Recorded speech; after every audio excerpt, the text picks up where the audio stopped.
Welcome to Reddit After Hours. This is r/EntitledParents, where we have a kid that distributes explicit photos of a 16-year-old because his feelings got hurt and his parents actually think he's the victim. Our first Reddit post comes from the Sideburn State, titled Entitled Mom Wants Victim Charged After Her Son Sends Victims Private Pictures Around the School. For context, I'm an attorney, and a few years ago, I prosecuted juvenile delinquency cases at the district attorney's office in my state. The sheer number of awful parents that I encountered was depressing, but not at all surprising. The deadbeats were frustrating and depressing, but the entitled ones were infuriating. So let me preface this all with saying something that you need to understand to do that kind of job. Kids are stupid, all kids. The smart ones, the dumb ones, the good, the bad, the religious, the atheists, the mama's boy, the cheerleaders and athletes. And I say this as someone who fully acknowledges that I was too a stupid kid at one point. I once chugged a full bottle of maple syrup because I saw it in a movie. So you have to try to look at more than just the crime or their life circumstances. So please keep that in mind. The bane of my existence in that job? Snapchat, because of all the explicit photos that kids send, and right around that 14 to 16 year age range is when they start to send them. Now, I'm sure you all know by now why having a 15-year-old girl send you an explicit photo is problematic, and of course, they have to show their friends or send it to others after breaking up. So instead of charging these kids for possessing and distributing explicit child photos, I found a statute pertaining to the unauthorized distribution of electronic property and charged that because it technically fit the elements and would keep the kids off the sex offender registry if they moved. The goal was to teach these kids a lesson, to hold these kids accountable and make sure that they understood the next time it could go very differently. The victim and their parents were also pretty much on board because there were actual consequences, juvenile probation. Plus, I always included the opportunity for the victim to talk about how it affected them in court and required the offending kid to write sincere apologies. The parents of the offending kids were always on board, except for one entitled mother who stopped me after court one day with her son to ask me a few questions. So, the entitled mother, you're treating my son, who was 15 at the time, like he's a criminal when he's just a kid. Me, I know he's just a kid, and I'm not saying that he's a bad kid, but he needs to understand how serious this is, because if he does this when he turns 18, this is a very different conversation. Entitled mother scoffs. Okay, fine, so what are you doing with the girl? What is she being charged with? Me, blankly staring, excuse me? Entitled mother, she did the same thing that my son did, right? Why isn't she being charged with anything? Me, because we don't charge and punish victims of crimes. Entitled mother huffs. Well, I don't think she should get off scot-free because she's the one who sent my son the pics that got him in trouble. She's just as guilty as anyone, and she started all of this. Me, trying not to yell at her right outside the courtroom. Okay, well, your son sent the pictures to his friend after they broke up, and they made their way around the entire school, and this girl has had to suffer through that and everything that comes along with it. Had your son come to you when she sent the pics and told you about how her sending the explicit photos offended his delicate sensibilities, I would have happily treated him like the victim of something and made sure the young lady knew how serious sending explicit pictures to underage kids was. But he didn't do that, and we both know why. And the second he decided to take those pictures and send them to everyone, he victimized this young lady. However, if you think that she should be held accountable for her actions because of what she did was technically a crime, I'm happy to listen. Of course, I then have to take a more literal view of what everyone did here. That would likely result in me charging your son with the possession and distribution of child adult pictures to make sure that I held everyone to the same standard of culpability, and you're free to which she cut me off. At this point, the kid's attorney said, "I'm so sorry," and whisked them both away, and he ended up pleading the next morning and actually offered a tearful apology once he heard in open court how much he hurt his former girlfriend. The entitled mom remained silent when asked by the judge if there was anything that she wanted to say on her son's behalf. OP, I was starting to get a little upset even just reading that. The amount, like the sheer audacity that you have to think that your son is in the right after, like, literally he just got his feelings hurt. He was salty that she broke up with him or whatever happened. So he sent them out as revenge. And yeah, if he's an adult, that is a very serious crime. And this kid, I don't know, you kind of hate to say that, if the mom wanted to act like that, then go ahead, charge the kid with what you really should have charged him with, because, his mom's actions are not his fault. But how I see this playing out is he never gets any discipline or consequences at home. His mom constantly tells him that he's, not a bad kid. He didn't do anything wrong. Everyone else is the problem and not him. And one day, because he never got that discipline and he, never had to learn any accountability for his actions, he goes out and he does something very similar or worse in college or in his adult life and ends up on that registry anyway. So poor kid. I hope he gets that structure one day in his life, because it clearly sounds like his mother's never going to give it to him.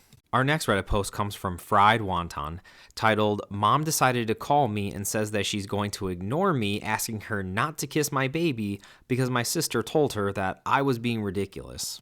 I, a 27-year-old female, asked my mom, who's 59, not to kiss the baby on the lips or face, and that I didn't want her in the birthing room. She tried to say that she would no longer babysit when I went back to work, even if I paid her, and that if I tried to not let her see the baby, that she would sue me for grandparents' rights. Per my sister, who's 41's instructions, of course. I tried explaining that she would only win if she could prove that I'm an unfit parent or that I have no reason to keep the baby from her. And she even said, well, I could just kiss him when you're not around then. She kept saying, your sister said this, your sister said that. So I decided to message my sister. So now both my sister and my mother-in-law are basically calling me ridiculous and saying that, yeah, it's my baby, but they're going to do whatever they want. Edit, when I messaged my sister, she said that I'm being ridiculous and that babies have survived for millions of years and been fine, that I need to relax, and then she made a joke that I shouldn't go outside for months since the air has germs too. OP, at least that I can find, like, first and foremost, at least that I can find through Google searches or at least in my own state, grandparents' rights, although people like to use this as like a threat, when they don't get their way, they're not a thing. I would challenge anyone to find any law in the books that mentions anything about grandparents' rights, because they don't exist. They can't sue you for anything. You don't need any reason to keep your child or your baby away from whoever you want to keep them away from. Being, you're the father's grandparents, your sister, your brother, nobody. You don't need a single reason, and no one can do anything about it, no matter what they want to try. Plus, although they are right, babies have survived for thousands and thousands of years getting kissed and with bacteria and all this other stuff. It doesn't matter. You're the parent. Those are your wishes. And if they can't respect your wishes, then they can't be around the child. Simple as that. It doesn't matter, that babies have survived for thousands of years like that. You're the parent, and, just like I'm sure she said this when she had you and she was raising you guys, you're the parent. What you say goes, whether she likes it or not. Our next Reddit post comes from Particular Brush 8162, titled, Mother decided that she actually did want a relationship with my children despite never meeting them before. My parents, who are now 73 and 75, and I, who's now 35, have had a strained relationship for most of my life. For a quick backstory, my parents had trouble conceiving until my sister Alice was born. They had always wanted a boy and a girl, but unfortunately got two girls, one with Asperger's. Alice was the miracle baby, and I was just there to be there. After I moved out, they made no effort to contact me. They were friendly enough, but it was always me reaching out, so I stopped making the effort, and they didn't seem to care. I walked down the aisle alone, and you know what? I'm actually happy for it. When I had my son Matt, who's now 14, they didn't come see me. They didn't come to the baby shower or the delivery. And you know what? I decided not to bother. So when they had him on their own, my in-laws, now 64 and 63, decided to pop around and introduce the baby to the new grandparents, it led to a huge fight because my parents saw no reason to care. After all, it's not like it was Alice's baby, just mine. I let them know when my daughter Emily was 12 was born that this was the last time that I would try to contact them. Alice also saw no reason to bother herself with my children either. Fast forward to about 6 years ago, and I get a call from the school saying that there's a strange old woman at the head office trying to take my kids out of class for the day, claiming that she's their maternal grandmother. I left work to go check it out, and there she was. There was my mother, snarling at my children for being so disrespectful to her, while Matt did his best to shield his little sister. I took her aside and asked her why she was there. It turns out Alice had gotten married, and of course, no one thought to tell me, and had inherited my parents' fertility issues. In fact, she was most likely sterile and would never have children. Mom decided that she now wanted to be a grandmother and had come by to take the children out for a day of bonding, only to show up and discover that they had no interest in leaving with some random old lady that they had never even met before. And the school was never going to let them leave with someone not on the approved people list, so she ended up throwing a fit. She got mad and decided not to bother me anymore, calling my children ungrateful brats and saying that she shouldn't have expected anything better considering who their mother was. I didn't bother to say anything. I just let her go and then made sure that my kids were okay. I ended up taking them out for ice cream and we talked a little bit about what happened, but there didn't seem to be too much lasting damage. Years later, they actually laugh about the whole thing. I am worried about her coming around again though, but that never really happened. My mother-in-law ran into her at shops afterwards and asked what happened. Apparently, my mom assumed the kids would immediately latch onto her despite never meeting her before. But because that didn't happen, my mom had no interest in having a relationship with them if it required effort on her part. So that was kind of the end of that. I actually haven't seen her since, and I'm okay with that. OP, your mom sounds like a very delusional and very selfish person. To cast you aside like that, basically all of your life, and make you feel unwanted, and then only come around when her golden child couldn't have kids anymore, so she wanted to be a grandmother and, snatch up your kids, and then get upset when she had to put literally any effort into the relationship to make the kids want to bond with her. That's absolutely diabolical, OP. Absolutely despicable. I think you've done at least from the reading of this story, from what it sounds like, you've done a phenomenal job with your kids without her, and I'm happy for you all. Our next Reddit post comes from Chocolate Peaches, titled, Going No Contact with My Narcissistic Parents and Golden Child Brother and Need Advice. I've finally reached the breaking point with my family, and I'm planning to go no contact soon. I just need to get this off my chest and see if anyone else has been in a similar situation. I grew up in a family where my younger brother has always been the golden child, while I was always the scapegoat, the one expected to sacrifice everything, take on responsibilities beyond my years, and never complain. My parents have been financially dependent on me for years, and despite giving and giving, it's still never enough. My brother, who turns 18 this year, still has another year of high school left. I recently told my family that once he finishes, I can no longer support them. My spouse and I are planning for a second child via IVF, which is financially and emotionally draining, and I simply cannot keep providing for two families. I'm already exhausted raising my first child, and I refuse to set myself on fire to keep them warm any longer. Of course, my father exploded on me when I told him this. He outright said that he expects me to support them until their death, and my brother until he finishes university. Mind you, we never had this agreement. This was just an unspoken expectation placed on me because as the scapegoat, my needs and boundaries don't matter. My brother, on the other hand, gets to sit back and be coddled with zero expectations placed on him. Earlier this year, I became eligible for U.S. citizenship, and I had suggested a solution. I could bring all three of them to the U.S. while my brother was still under 21, making it easier for them to immigrate legally. If they moved, they could help me with childcare and meal prep, which would have really benefited everyone. But no, my father, who has been brainwashed by fake news, thinks California is hell and refuses to let my brother move. And because my father always gets the final say, my brother's future has basically been decided for him. He's not particularly bright or hardworking, and I genuinely don't see him thriving in a white-collar job. But of course, in my father's delusional world, trade school is, quote, beneath him. To add to all of this dysfunction, my father is in his late 70s and has been retired since his early 50s, and he almost had a mini stroke a few years ago, actually. He's physically unable to work, yet still clings to this outdated patriarchal control, expecting me to provide for him indefinitely. My mother, who is still in her 50s, is essentially his captive, forced into this role of his caretaker and my brother's enabler rather than being able to help me with childcare, as she has promised to years ago. The kicker, if my brother doesn't move now, a sibling visa after 21 takes 15 plus years.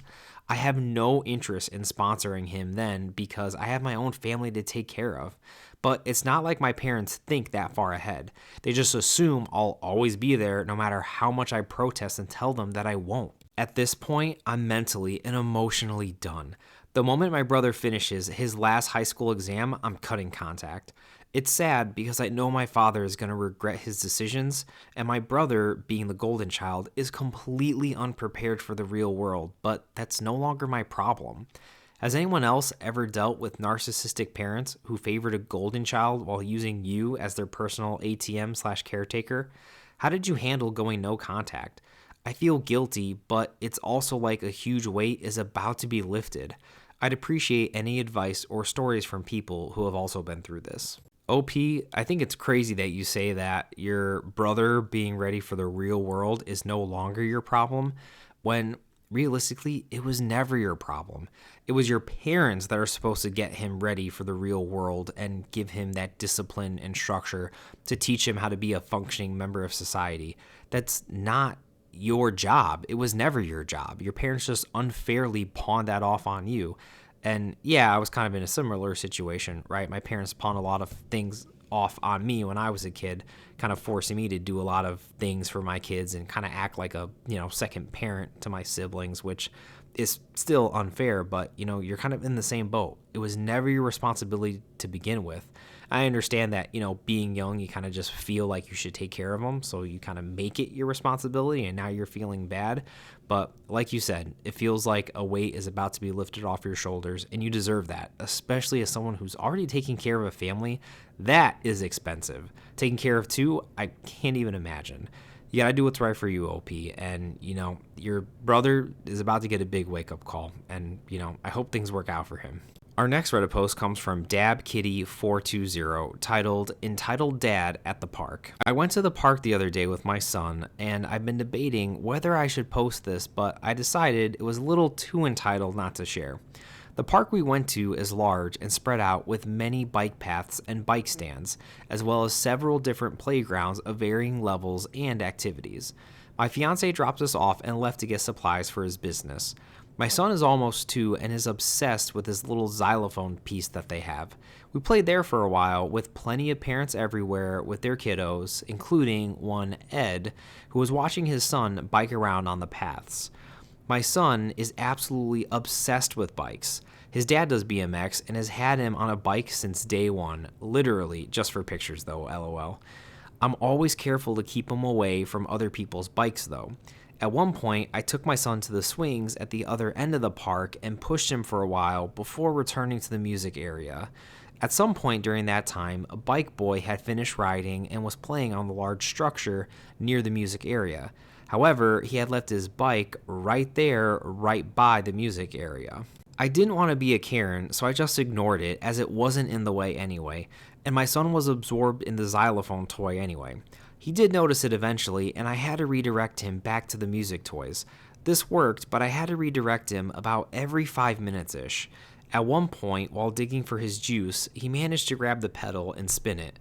He didn't knock it over or anything, and I immediately grabbed him, saying, "Nope, not your bike, not Daddy's bike either." Ed had been watching us this entire time.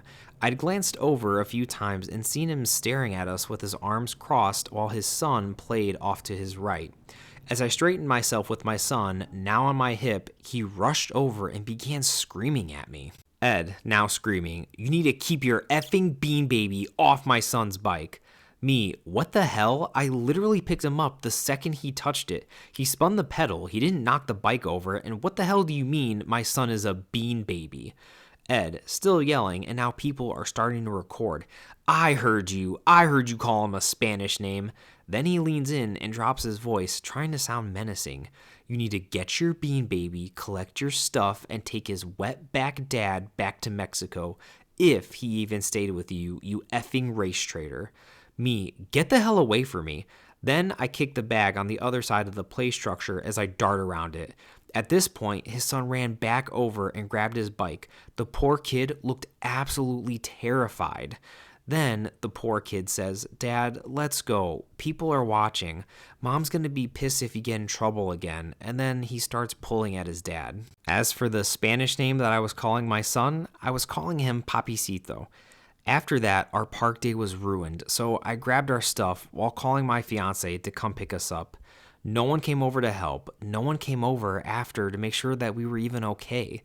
However, I noticed plenty of phones out recording. I know that I should have called the police, but I just wanted to get home and have a breakdown without my son seeing. OP, if I was your kid's dad, I would probably be at the park every day for a month, just waiting for this guy to show up and knock all of his teeth out. That is absolutely disgusting behavior. And dude, you said that he was watching the entire time. If you are that concerned with someone touching your kid's bike at a public park, and a little kid at that, it's not like he was some 16 or 17-year-old walking up to the bike with intentions of taking it. He's a freaking child just touching it because he thinks it looks cool. But if you're that concerned with someone touching it and you're watching it the whole time, why not be an adult and use some common sense and walk over to the bike and bring the bike to you so you can stand with the bike while also watching your child? It sounds like he's just a despicable person just looking for a fight with someone, and you just happen to be at the wrong place at the wrong time to be on the receiving end of his nonsense. I'm glad you're okay, though, OP. Sometimes these people, just get violent and crazy for absolutely no reason. So at least you're okay. That's what matters. And I hope your son is okay, too. And on a second note, that poor kid that has to live with that guy as his dad. And that kid is so aware that his dad is such a butthole. He said, Mom's going to be pissed again if you get in trouble again. This poor kid is obviously going through it with the dad. And I wish nothing but the best for that little kid growing up also. That was Reddit After Hours, bringing you r/entitled parents. Thank you all so much for listening, and if you like these stories, like and subscribe as we put out a new Reddit video almost every single day.